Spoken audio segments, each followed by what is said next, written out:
बबलिया, अभ्यास करणार आहेस का नाहीस? का सारखा मोबाईल घेऊन बसतोयस?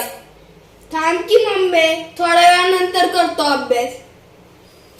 आणि इकडं मोबाईल थोड्या वेळाने करतो. हा, 2 तास झालं तेच ऐकत्या.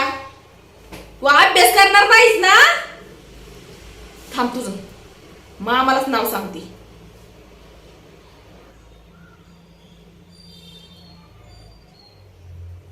हॅलो दादा, अरे ह्या बबलीला जर तुझ्या भाषेमध्ये सांग की माझं काहीच ऐकत नाही आणि अभ्यास पण करा ना.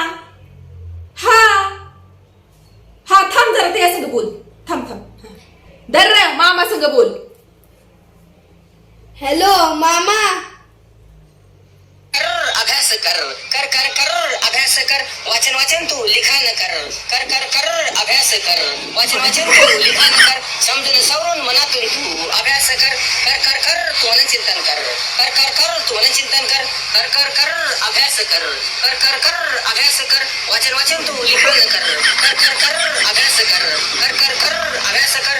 तुझे भविष्य तुझ्या हाती, तुझे जीवन तुझ्या हाती, तुझे भविष्य तुझ्या हाती, तुझे जीवन तुझ्या हाती. नाही शिकला तर होईल तुझ्या जीवनाची माती म्हणून अभ्यास कर भर वाचन कर म्हणून अभ्यास कर भर वाचन कर. का रे बंद केलास मोबाईल? मम्मी, तुझ्या पाया पडतो, परत कधीच मामाला फोन नको लावू. म्हणजे मामाला आता घाबरलास का नाही तू? मामाला नाही घाबरलो, त्यांच्या कवितेला घाबरलोय. माझ्या भावाचा आवाज एवढा वाईट आहे वय? आ म्हणे त्यांच्या कविताला घाबरलोय. अख्खा महाराष्ट्र त्यांच्या कविताचा दिवाना झाला या. तुला आवडा ना बाई त्यांची कविता?